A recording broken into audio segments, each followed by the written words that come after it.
Hello and welcome. I'm Patrick Curtis, your host and chief monkey, and this is the Wall Street Oasis podcast. Join me as I talk to some of the community's most successful and inspirational members to gain valuable insight into different career paths and life in general. Let's get to it. In this episode, member C. Lyon shares his struggle to land a front office investment banking position, even coming from an Ivy League school. We cover his struggle with HR to transition to the LevFin team at a Bulge bracket bank, why he eventually decided to lateral to a smaller bank, moving to Austin, Texas from New York for an exciting private equity job, and why he's now able to hit pause and reassess his options. Stay tuned.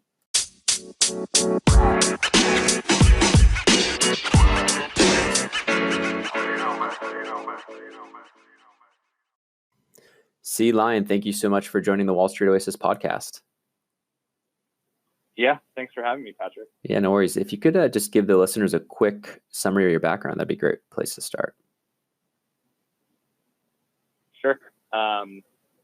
So originally I'm from Washington, D.C., grew up there, went to high school a couple blocks away from the United States Capitol building, and really had no exposure to much of the financial world growing up, but ended up in New York City for my undergrad. I went to Columbia, where I was on the varsity rowing team, as well as, involved in a number of extracurricular activities. And I studied business management and Spanish, which was kind of an interesting combination. And, being in New York City, being exposed to some of the older alums on the team who were in the financial services industry, I started, getting interested in the world of business, also through, my field of study. And then had a number of internships during my time in college. And I spent a summer in Cairo at a think tank publishing research on Arab economies, which was, super interesting experience for me. And then my junior summer, I spent at BlackRock doing, asset management work for a portfolio manager.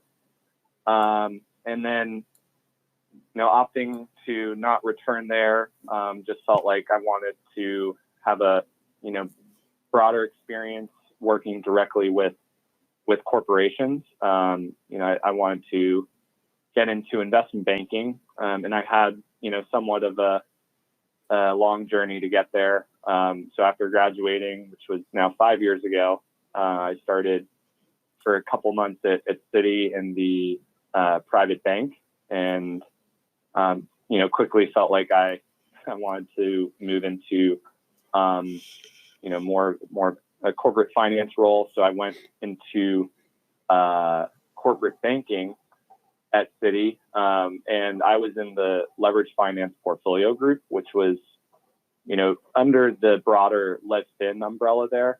So we worked a lot with the LevFin group and the financial sponsors group, which were both part of the investment bank, but we were doing a lot of ongoing credit monitoring of outstanding loans Citi had to corporations, and I learned a tremendous amount through that, and continue to feel like I wanted to move into investment banking. So you still, sorry to interrupt you. So you still felt like, you basically did an asset management internship your junior summer, which is kind of considered the critical summer, right, to get the full-time offer. And so you didn't want to go back to that. Is there a reason specifically you were thinking asset management? Was it an alum or somebody, like you said, on the crew team that kind of pushed you to do that? Or was it something where you just didn't know about banking? What caused kind of the shift at the end from junior to senior year, like where you're like, okay, I want to go banking suddenly? Yeah, good question. It was a combination of things. From personal experience, it was, looking at just how much exposure portfolio managers got to actual companies, and it wasn't really, working with them, but it was rather observing and more of a passive role. and much more, concerned with the state of the market. I was more concerned. I was more interested in, understanding what made a company profitable, how they grew, more kind of strategic thinking at a corporate level. So that was sort of my own personal experience. And then I had, a number of teammates who were doing banking, and I heard, through their experiences, what they enjoyed about their role and their internships. So, I started kind of getting my own interest that way, and trying to, get a better understanding of what a role like that would be. So even though you're at an Ivy League school, you're still, the fact that you kind of made that decision kind of late, it sounds like made your path a little bit longer. Is that fair? Yeah. I certainly had to work really hard for it. Nothing was handed to me. And so you kind of get the job in Citi, but you're in the private bank, or you're in the LevFin team. Is that right? And then, sorry, I interrupted you, so you can continue from there.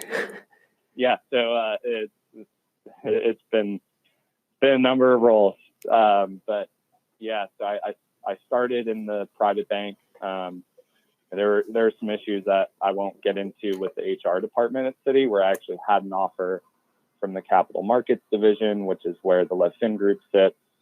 So it was kind of a mix up on their end partly, and then, me just not really being that firm with what specifically I wanted to do, and more just concerned about getting an offer at a big, brand name bank like Citi. Is that tough when you have an offer? I guess you're saying there's basically what this happens to a lot of people is they get an offer at a bulge bracket, and then they're put into a group that is potentially not their number one choice.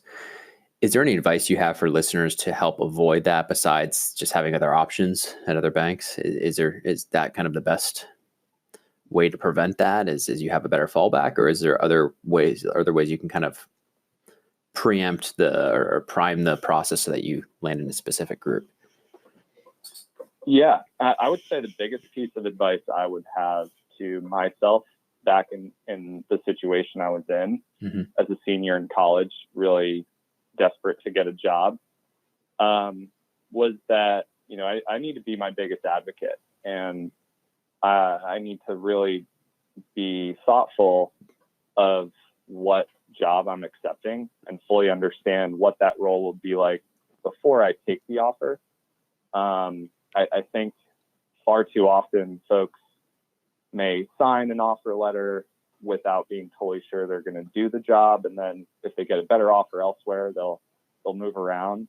Reputation really matters outside of college, and I kind of learned that the hard way. But yeah, HR departments are huge at large bulge bracket banks, so you need to be very firm and thoughtful of the type of role you want. So fully understanding what the job will entail is extremely important before you. But should you be firm only when you have an offer? Is there like a potential for getting your offer rescinded if you're too firm? Like, I guess you probably want to do it delicately, right? Like firm, but carefully. I think it's great. It's great to have as many offers as you can get, right? It's when you sign anything and commit to anything that you need to be firm with your decision. And until you have an offer from a job you'd prefer to do, then you kind of need to respect whatever it is you have. That just wasn't really my situation, but yeah, I think you need to be respectful of, the hiring process and what your qualifications are, et cetera. Certainly, when you say your situation, I don't know if you're like comfortable sharing, but if you're talking about your situation, meaning you didn't respect the offer you had, or you just felt like you didn't know what the job truly entailed, or what are you suggesting there? Yeah, so I got specific to my situation, I got an offer from the wealth management division, the private bank first. Yep. And then I had follow-up interviews in the capital markets division, and received an offer after I had signed my offer letter. Yeah. So how does that work? So you'd already signed, so it was a problem. It became a problem with HR because the wealth management place was like, you can't steal our guy, right? Or like, no, we already had him. Got it. Yeah, and I think what listeners, and who are still in their undergrad programs need to understand is, these banks spend an enormous amount of resources on recruiting, and each division or department is kind of separate, and they have their own process and their own HR team. So it's not always as fluid as you might think it is, just because it's the same bank, same company, right? Doesn't necessarily mean it's the same recruiting process. Good point. Okay, sorry, you can continue. Yeah. So anyway, I got after 2 years in Citi, I kind of was unsure if I wanted to stay in banking or move into a buy side role, which seemed like the greener pasture at the time. But I felt like I hadn't spent as much time with a lot of corporate clients directly, and specifically with smaller companies where you get a lot more exposure on deal teams. So I opted to lateral to Piper Jaffray, which is a small middle market boutique bank, and I joined their leverage finance group in New York, and I was an analyst there for 2 years, and that was really the experience I was looking for. I was usually the only analyst on a deal, and sometimes the only person above me was a VP. So that bestowed an enormous amount of responsibility on deals and exposure to CFOs and management teams. So can I stop you right there? Can we rewind a little bit to talk about the actual lateral recruiting process coming from a bulge bracket to a middle market bank? I assume, were there certain recruiters you reached out to specifically? How did you even know where to look? And when you made that decision at Citi, was it just, it sounds like the decision was based on the type of deal experience you felt like you wanted to get more tangible experience and be working on, kind of be given more responsibility. Is that correct? Yeah. Okay. Yeah. So can you talk a little bit about so you made that decision, you're saying, okay, I'm going to reset again and start my analyst stint again, or how did that work, or how do you even manage that? So Piper Jaffray was pretty flexible with, what analyst level I came in at. They, during my recruiting process, they knew the skill set I had, and were comfortable bringing me in as a second or a third year analyst. I wanted to give myself a little bit more runway for buy side recruiting in the event I chose to go down that path. So I opted to redo my second year analyst position. Yep. So I just completed my second year at Citi, went into Piper as a second year, and then rewinding that, my recruiting process with them was actually pretty straightforward. I found the job on LinkedIn and applied, got a response from the HR department, and then went through a series of interviews with the team. But LinkedIn is actually a really great resource for finding lateral positions. Very cool. And then specifically about the differences you felt immediately going from Citi, the type of left-hand deals you're doing there, to Piper. I'd love to hear just a little bit of a comparison of kind of the responsibilities for a second-year analyst, since you really got to see from both sides. I think it's pretty unique. Yeah, and it certainly was a big shift. At Citi, it was, we had processes and roles that were not that flexible. Your role as a first year or second year analyst at a bulge bracket bank is pretty set, and deal teams are typically more robust. They're larger deals, and larger management teams, Mm-hmm. and more people involved in the process. So the teams were a lot larger, versus Piper was, the sizes of the deals were smaller, and the team was actually fairly new. They were building out their lead fin practice in New York, and so when I joined, the team was only, I think it was 8 people on the desk. Yep. And I left, after my 2 years there, it was I think north of 20. So it was growing. But when I started, there weren't a lot of model templates that we used or pitch materials. It was a lot of that, we had to come up with on our own and create as we went along. So was the transition tough, like being given additional responsibility and having to kind of going from the Bulge bracket structured, processes where every template and everything is kind of created for you to more of an entrepreneurial kind of environment where it's kind of just figuring it out as you go. Was that a tough transition for you, or was it something that you were kind of welcomed?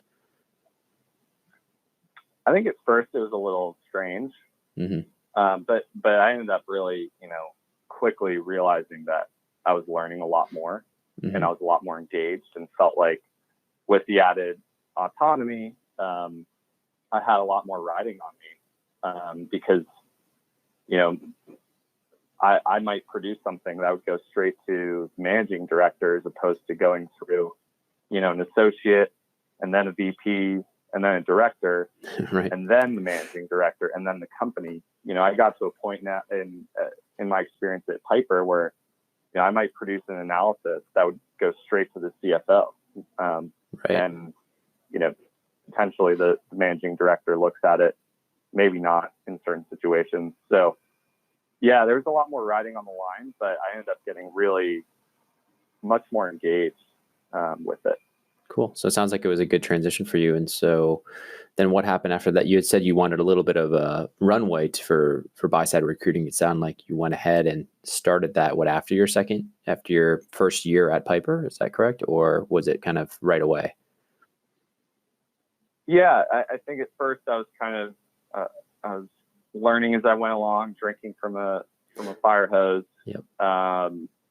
And then, once I kind of started getting more reps under my belt, I started thinking a little bit longer term. And I think that happened, like 3/4 of the way through my first year there. And I officially started recruiting in my second year. So that's when I kind of, the timeline of when I started thinking about buy-side recruiting. Got it. And was that in the typical kind of rush with the mega funds and the upper middle markets that, is earlier and earlier every year, or was it more of an unstructured, okay, I'm just going to start talking to recruiters and gradually just taking interviews as they come? Yeah. My situation was a little bit more unique. So I felt like I sort of missed that official recruiting window. And with my background being more in the lead fin space, my group is working directly with a lot of credit funds. So not, traditional private equity firms.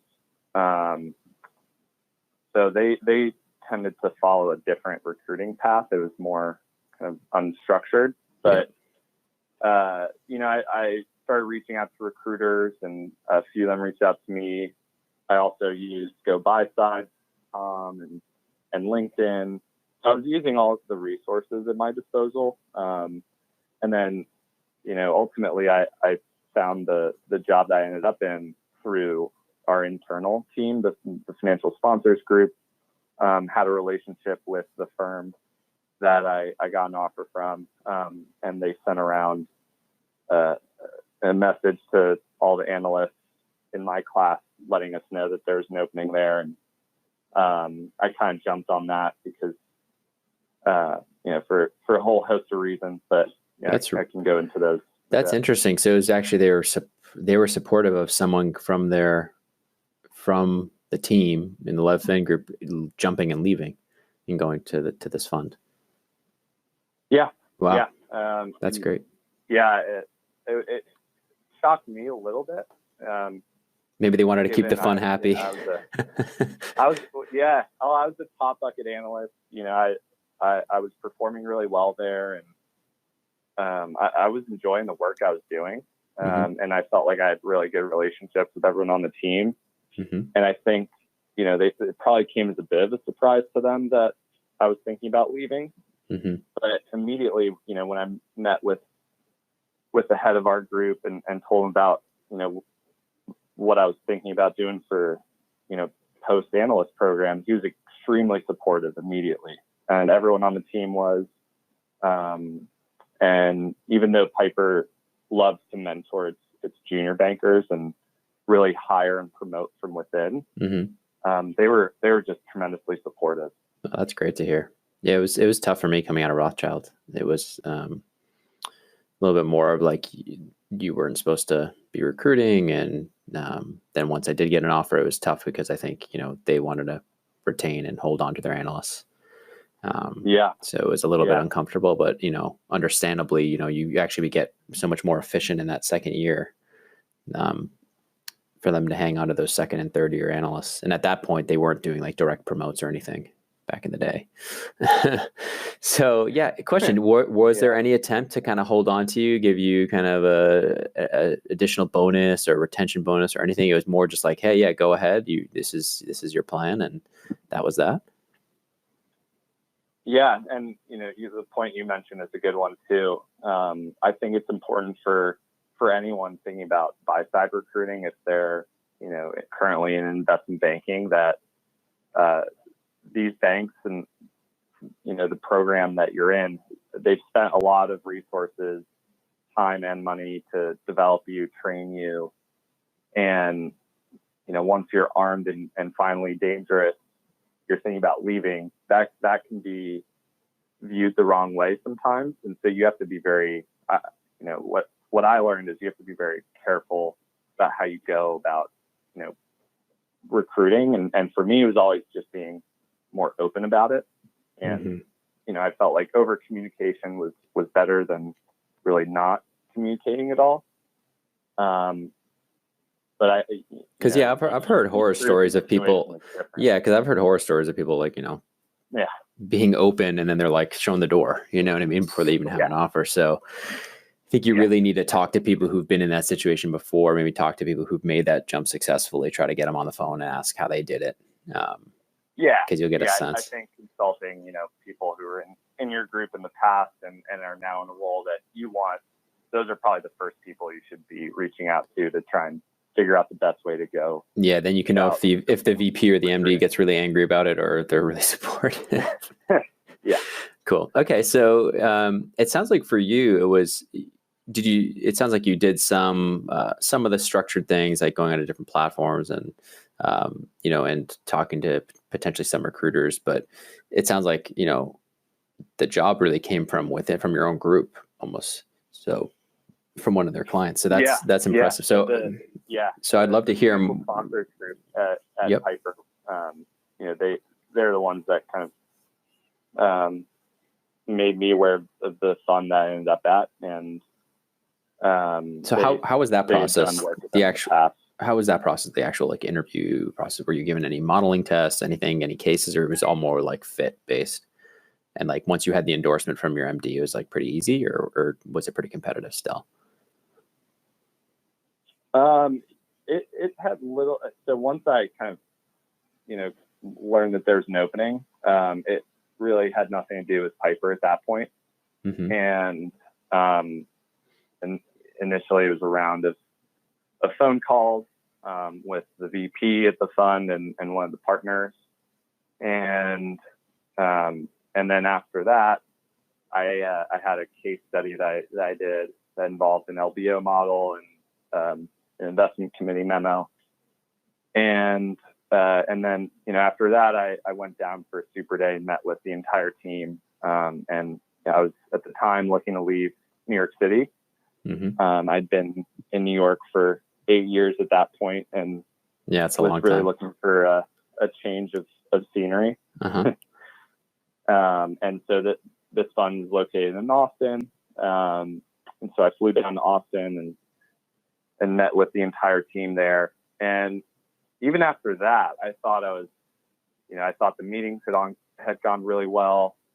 I was really excited about the opportunity, felt like I knew kind of what my role would be, but I still had, I think, about a month or two before I got an official offer letter. So there's a akin to an IQ test. It wasn't really like that, but it's sort of a personality and general IQ type test that they did. Mm-hmm. And then there are references. So there's a number of things that some private equity funds will do even after you've had a super day to just further vet you, because this is typically a pretty big hire. Yep. Especially for smaller funds. So they don't take these decisions very lightly. Can you tell me a little bit about the case specifically? Was that before they brought you in for the super day? And did they give you like a time limit for it in terms of like, you got to get this back to us in 24 hours? How much guidance was there around the case, or was it like very open-ended? Yeah. And so to preface that, I'd been recruiting for a few months. So I had already been doing a number of in-person and take-home modeling tests and cases. So each fund has its own way of administering some kind of test that tests, your ability to analyze a business and model. But this one specifically was, given I was in New York and they're in Austin, it was a take-home case. And so I was given a book, and I don't think there was a template. It was actually blank Excel, and I had to build an LBO model and write out an investment committee memo based on the book that they sent me on a business that they were looking at. Okay. And so you had 24 hours to turn that around, or a few hours? I think, yeah, it was either one or 2 days. Okay. It didn't feel that rushed, but at the same time, balancing my investment banking job with recruiting wasn't easy. It didn't feel like I had too much time, but yeah. What were your hours like at Piper and then at Citi and stuff? I've heard they're pretty long, but both firms have a reputation, I think, for being somewhat longer hours. Was that the case for the LevFin team? Yeah. At Citi, it was, I think initially it was pretty tough, hours wise, just given I was so much slower and less efficient. Yep. Coming out of a liberal arts education, I barely even touched Excel. Sound like me. So learning, so just learning the basics of, Microsoft Office programs, Word, Excel, PowerPoint, Mm-hmm. that took a bit, getting all the shortcut keys down. So I'd been on a Mac laptop for 4 years in college. So I think acclimating to all of that, and in addition to, actually doing pretty time-consuming work, wasn't easy. And so I was working pretty long hours at first. And then like over 90, over 100, would you say? Yeah, probably on average, somewhere between 80 and 100, Okay. just depending on the week and deal flow. Yep. Okay. So, and then Piper you're probably a lot more efficient by the time you got there, but still you were learning. Yeah. Yeah. With Piper, it was kind of, it was partly, I was much more efficient, and they're really focused on, having a sort of balance between working too much and making sure, analysts are being effective. So there's a pretty decent work-life balance focus. That said, I was pretty self-motivated, and we were doing a lot of deals at the time. Yep. So I was fairly involved, and my hours didn't really change too much between the two firms, but I definitely felt like I was much better supported at Piper. So yeah, it'd be great if you could just dive in a little bit more on the specific recruiting process. So you had eventually an offer came through after you were talking about some sort of IQ test, you said, or personality test. Is there a name for that the listeners could look up, or is it just a person? Was it something kind of custom, you think, from the fund? So I know, we were using this platform for hiring in some of our portfolio companies. Mm-hmm. And I've heard through, friends who are in the private equity industry that some of them had to do similar tests. I don't think it's industry standard. Mm-hmm. So it depends on, the firm and, I'd be curious to see some of those. I'd love to share some of those, just because. Is it something where it's a firm that administers it, like a third party firm, or is it? Yeah, it is. Do I know that? Do I have heard it? It was a software company that they specialize in HR. Got it. Service software. So cool. It was a third party service. Okay, very cool. And so, great. Yeah, tell me a little bit more about the transition then. So was it a tough transition going from banking to private equity? I know my transition was very difficult in terms of having so much going on all day, every day, with like being told what to do, where you could go, to almost no structure, going to a small fund initially.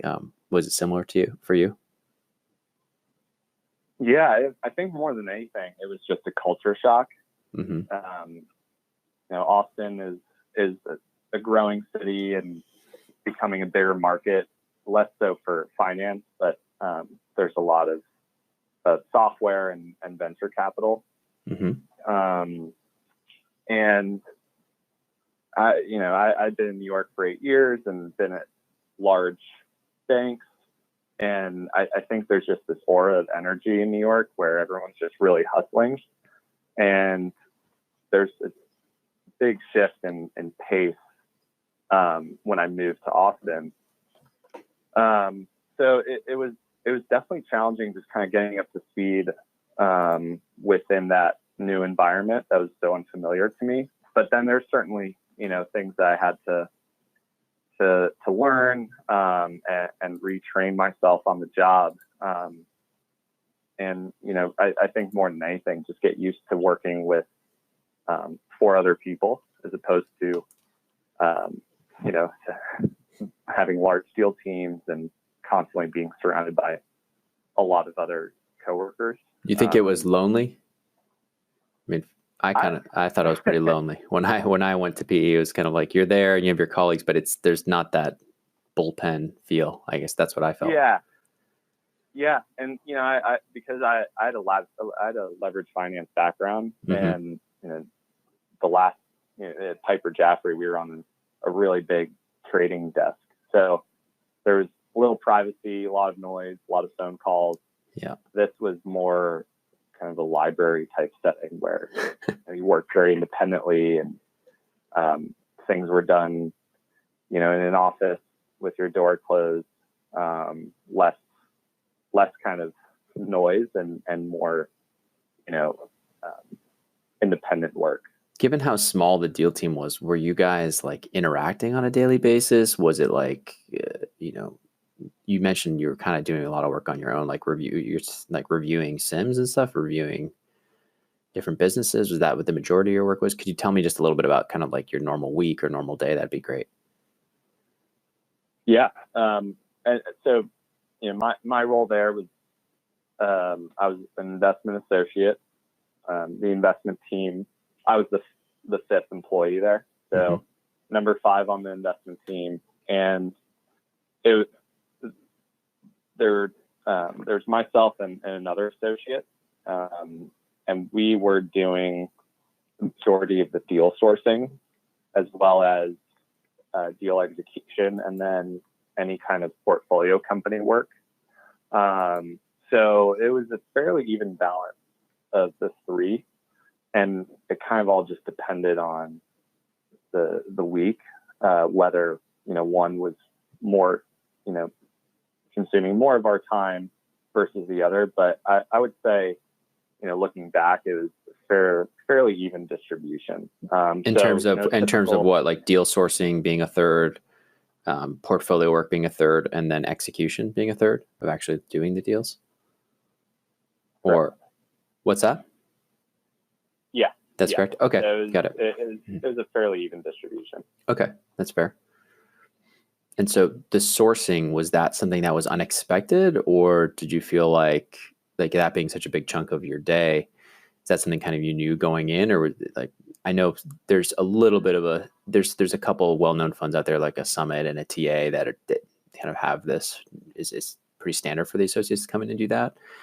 Is that kind of the model we should be thinking of kind of what you were thrown into, or is it more of a, I guess it sounds a little bit more like a mixed bag, but like if you had sourced the deal, you would be able to work on it and stuff like that, I assume. But, I'd love to just hear a little bit more about that. Yeah, I think going into the role, I knew it was going to be a lot less structured than I had been used to. That was, the team certainly communicated that with me. And I knew sourcing would be a component of it.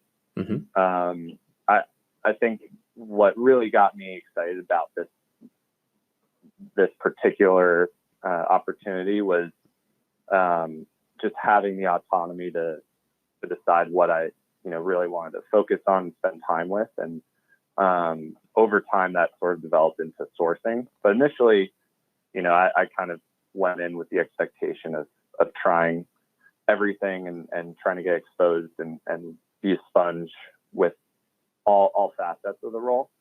Yeah. Was there money available to invest when you got there, or were they were in the middle of fundraising? Like, was there actually dry powder, or? Yeah, it was kind of a unique fund structure. So we had a fairly large commitment from a family office in Dallas. Yep. And that was the primary capital source, but there was no official fund structure. Got it. Which was kind of interesting for the dynamics of managing our investments. It was more on a deal by deal basis as opposed to thinking of it as a total fund LPGP structure. Yeah, LPGP type thing. Yep. Correct. Yep. Got it. Okay. And then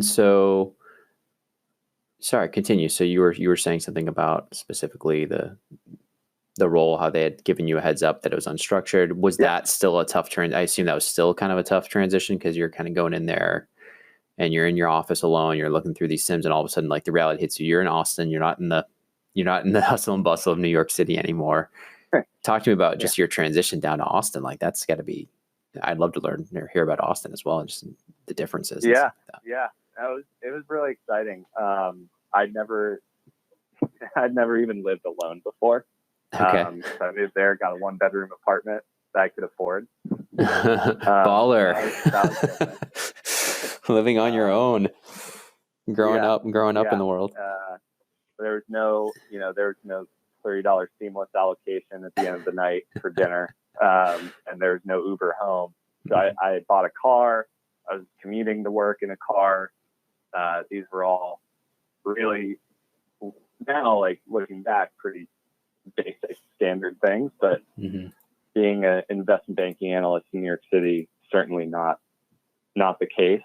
So the lifestyle change was totally different, and that took some getting used to. What about like the scene down there, like friends and stuff? Did you have any friends? Did you have to go make friends, go into a new city completely? Like, how did you do that? Yeah, that's a good question. I didn't really have any close friends. I knew loosely of a few people that had moved there. Some fellow Columbia alums that were there, but I didn't really have any close friends and no family. So I had no ties with Texas, and that was kind of the point, though, for me. I really wanted to experience something completely different where I just didn't really have any roots, and have to put myself out there to meet people and find commonality amongst folks that I'd never met before. How did you do that? Just going out, meetups, stuff like that, or how did you even kind of build your social network out there?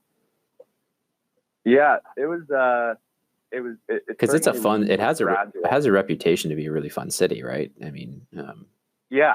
So Austin it's a really transient city. There's a lot of 20-year-olds moving there some directly from college, and then you have a lot of people moving from larger cities because of the cost of living and a really rapidly growing tech community.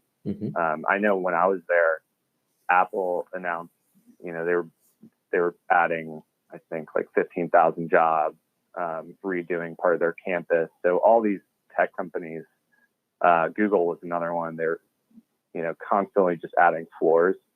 They have an entire building for their office there. So there's a big tech presence. And so you've got a lot of young professionals moving there. And I actually, because I was a rower in college, I still continue to work out every day, and joining a gym was a big part of my routine there. I'd never done bouldering. And there's a really great bouldering gym in Austin that I joined, and that's actually how I met a lot of my friends I made there. Oh, cool. What's bouldering? Totally. It's like rock climbing, but without the ropes. Okay. So you're just basically risking your life going up these rocks. Yeah. Well, like, you're not like free solo. It's not like free solo. Really. Oh, I think I've seen that. Really cookie maps. Yeah, I should know that. I've seen that here up in California. I've seen that. Yeah. Okay, cool. Really great workout, though. I had no idea, but it's for sure. It's both really fun and really good for you, and a great way to meet people. Turns out. For sure. That sounds fun. All right, so it sounds like you acclimated pretty well, and then kind of what's next for you? What's the plan, or is there no plan? Yeah. So I left my fund about a month and a half ago now. And, I think I really just wanted to hit pause on what was starting to be, very kind of traditional trajectory for a finance career. I kind of, started being a little unsure if I wanted to do private equity long-term and even finance in general. And so I'm still kind of going through a transition phase, but for right now I'm vigorously studying for the GMAT, and I've picked up rowing again. So I'm looking to do that competitively.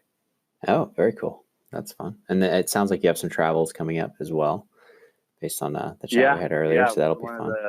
One of the great parts of having worked in finance for 5 years and having some added time on your hands is the ability to travel and be able to afford taking some time off. And I think that's always been a part of me. Is I wanted to do that for a while, and enjoy it, man. You earned it. You earned it for sure. Yeah. So do you mind sharing with even just a range of pay, coming from city first year, second year, all the way through? Do you mind giving like a sort of all-in comp range for those roles, so people can kind of get a framework of kind of what you were able to earn throughout those 5 years? Yeah. Happy to give a range. With what I found with both, bulge bracket and middle market banks is the range was fairly similar. And, I performed fairly well in both of those programs. So I think I was on the higher end of the total comp range. Yep. But it was anywhere between 130 and 180. There was a big pay bump in base salary after my second year at Citi. Okay. And I think that was across all the banks. So I think that really raised it a lot higher than where it had been. Yeah. And I'm not too up to speed on what it is currently, but yeah, that was. I think it's 90 now for 180. I think it's range. Like 90 coming in right after fresh undergrads, 85 or 90. Crazy. Yeah, every year it's like every year. Maybe it's 85. So I don't want to give misinformation or false information out there. But yeah, so okay. And then when you jumped to the PE, it was similar or a little bit of a boost there. Obviously much lower cost of living city, small fund. I kind of expected that going in. Yep.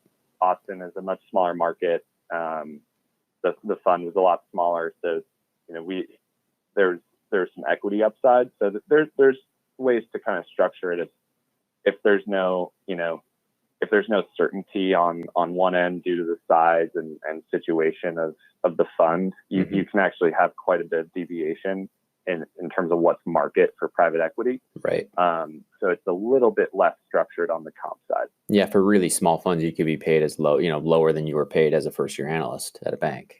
Right. On cash comp, and then just maybe have the ability to co-invest, or even in some rare cases get as a pre-MBA get some carry. But exactly. Typically you wouldn't put a lot of value on that carry. But yeah, go ahead. Yeah.